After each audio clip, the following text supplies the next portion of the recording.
Assalamualaikum warahmatullahi wabarakatuh. Perkenalkan, nama saya Gilang Prawira dari kelas 9B. Hari ini saya akan menjelaskan tentang proposal yang telah kami buat, yaitu analisis dan implementasi knowledge management sistem berbasis web tentang LAN IT pada PT PLN wilayah Sumatera Utara. Bab 1, pendahuluan. 1.1 latar belakang. Kondisi kompetisi yang semakin ketat pada era globalisasi menyebabkan perlu adanya perubahan paradigma dari resource-based competitiveness jadi mengandalkan knowledge-based competitiveness. Kedua konsep ini sangat bertolak belakang, di mana konsep pertama bertumpu pada keunggulan sumber daya alam, lokasi, dan kondisi geografis. Konsep kedua berdasarkan pada ilmu pengetahuan dan teknologi serta pengembangan sumber daya manusia perusahaan. Untuk memudahkan pengembangan sumber daya manusia, perusahaan diperlukan kemampuan untuk mengelola dan mengembangkan knowledge yang dimiliki. Pengelolaan pengetahuan atau knowledge management tersebut pada akhirnya dapat menjadi dukungan yang handal bagi perusahaan untuk meningkatkan daya saing. ITSM atau Information Technology Service Management, manajemen layanan teknologi informasi, adalah suatu metode pengelolaan sistem teknologi informasi atau TI yang secara filosofis terpusat pada perspektif konsumen layanan TI terhadap bisnis perusahaan. ITSM merupakan kebalikan dari pendekatan manajemen TI dan interaksi bisnis yang terpusat pada teknologi. 1.2 Ruang lingkup permasalahan. 1.2.1 Identifikasi masalah. Adapun identifikasi masalah yang perlu ditemukan dalam perusahaan ini adalah sebagai berikut. 1. Kesulitan dalam melakukan perbaikan karena staf IT langsung turun tangan untuk memperbaiki komputer yang akan diperbaiki. Kedua, memakan waktu yang lama jika terjadi troubleshoot atau instalasi Windows. Yang ketiga, kurangnya IT support di PT PLN Persero, wilayah Sumatera Utara. Keempat, kurangnya pengetahuan IT di kalangan pegawai PT PLN Persero, wilayah Sumatera Utara. 1.2.2 Perumusan masalah. Adapun perumusan masalah yang ada antara lain: 1. Bagaimana merancang sistem agar memudahkan staf IT jika terjadi troubleshoot di komputer pegawai PT PLN Persero wilayah Sumatera Utara. Yang kedua, bagaimana agar pegawai PT PLN mengerti apabila terjadi kerusakan. Yang ketiga, bagaimana mempercepat penanganan jika terjadi troubleshoot. 1.2.3 Batasan masalah. Adapun batasan masalah agar pembuatan aplikasi ini tidak terlalu luas cakupannya adalah sebagai berikut. 1. Data yang diinput adalah permasalahan troubleshoot. Yang kedua, data output berupa artikel tentang penyelesaian masalah troubleshoot komputer. Yang ketiga, sistem informasi yang dibuat hanya meliputi sistem layanan IT pada PT Persero. Yang keempat, bahasa pemrograman yang digunakan untuk membuat aplikasi ini yaitu PHP, dan database yang digunakan yaitu MySQL. 5. Pemodelan data menggunakan UML atau Unified Modeling System. 1.3 Tujuan dan manfaat. 1.3.1 Tujuan. Tujuan penulisan ini adalah untuk memudahkan staf IT dalam melakukan pekerjaan jika ada troubleshoot yang dihadapi oleh pegawai PT PLN Persero, wilayah Sumatera Utara. 1.3.2 Manfaat. Adapun manfaat yang akan diperoleh dalam proposal ini adalah sebagai berikut. Dengan aplikasi ini memudahkan pegawai untuk melakukan troubleshoot tanpa meminta bantuan staf IT, kemudian mempercepat penanganan troubleshoot. 1.4 Metode penelitian. Metode yang dilakukan dengan mengadakan studi langsung ke lapangan untuk mengumpulkan data, yaitu peninjauan langsung ke lokasi studi.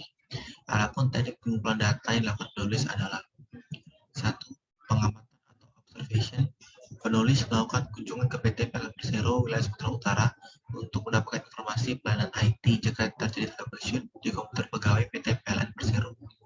Yang kedua, wawancara atau interview, yaitu pengumpulan data dengan cara melakukan tanya jawab dengan pegawai PT PLN Persero, wilayah Sumatera Utara.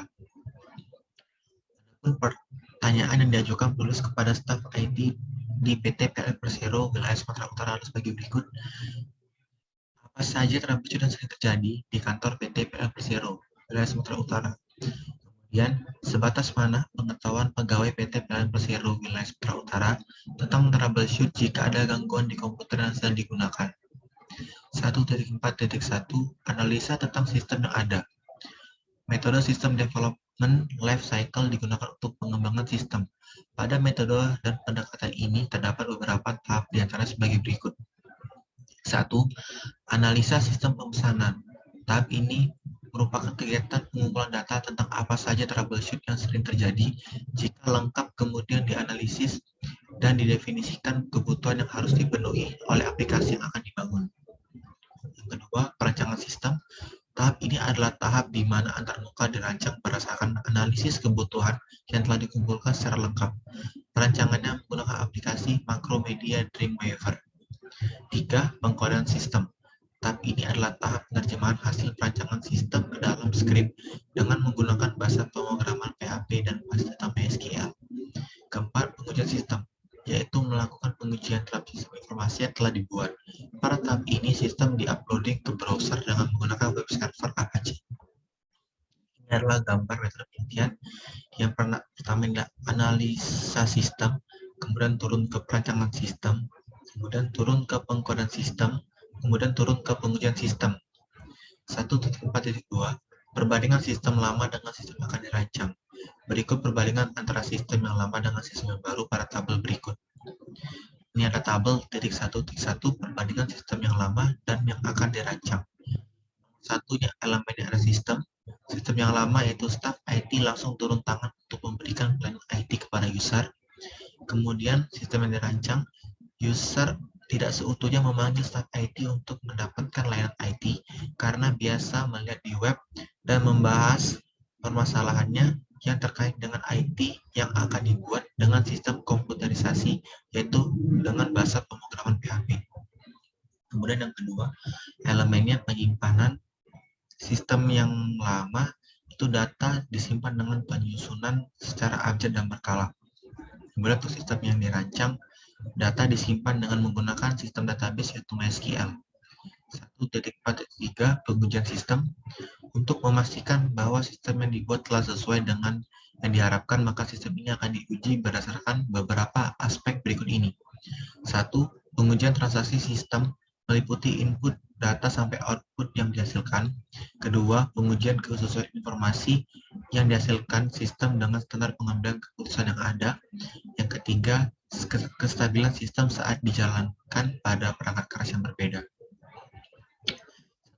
5. Keaslian penelitian. Berikut ini perbandingan antara sistem yang lama dengan sistem yang baru pada tabel berikut. Tabel 1.2 keaslian penelitian. 1 yaitu penelitian jurnal Suhitarini Sumarto Putri, kemudian Togar Harapan Pangaribuan. Jurnalnya Knowledge Sharing Culture di Dinas Sosial Provinsi DKI Jakarta. Hasil penelitiannya, pada jurnal ini, proses pencarian dan penemuan pengetahuan kembali lebih cepat atau real time karena ditransmisi kan melalui jaringan lokal bertopologi hybrid yang berkompatibel dengan beragam spesifikasi perangkat keras, workstation, dan transmisinya. Yang kedua, Agus Mulyanto, implementasi knowledge management untuk peningkatan kinerja perguruan tinggi. Hasil penelitiannya, masalah yang sering muncul dalam implementasi pengelolaan pengetahuan di universitas adalah knowledge sharing yang belum menjadi behavior dan kemauan. Knowledge sharing selain untuk kepentingan institusi adalah juga untuk kepentingan individu atau image branding. Kemudian yang ketiga, Susan Kurniawati, modal penerapan knowledge management pada BUMN penyelenggaraan bisnis jasa telekomunikasi. Hasil penelitiannya adalah model penerapan knowledge management pada BUMN penyelenggara jasa bisnis telekomunikasi ditunjukkan dengan sistem knowledge management Kampiun dan knowledge tree.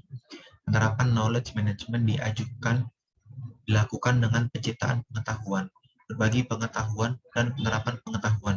Penciptaan pengetahuan dilakukan dengan model SECI atau Socialization, Externalization, Combination, dan Externalization. Dari uraian beberapa jurnal di atas, dapat disimpulkan bahwa rancangan aplikasi berbasis web yang sudah terbit masih sederhana dan kurang menarik. Untuk itu, penulis berusaha membuat tampilan yang lebih dinamis dan menarik serta prosedur yang lebih mudah dari jurnal yang sudah ada. Dengan menggunakan penggabungan antara fasilitas CSS, HTML, dan PHP, penulis juga membuat aplikasi ini sedemikian rupa agar setiap pegawai dapat mengeksplisitnya semua tacit knowledge yang dimiliki sehingga dapat disebarluaskan melalui aplikasi KMS ini kepada pegawai lain. 1.6 Lokasi penelitian. Dalam hal ini penulis melakukan penelitian di kantor wilayah PT PLN Persero Sumatera Utara, Jalan Komodor Laut Yos Sudarso nomor 284 Medan 20115, telepon 0616611515, fax 0616613789 dan email kontak kami sumut@pln.co.id. Demikianlah hasil presentasi saya. Saya mohon maaf apabila ada kata yang kurang berkenan. Sekali lagi saya ucapkan Assalamualaikum warahmatullahi wabarakatuh.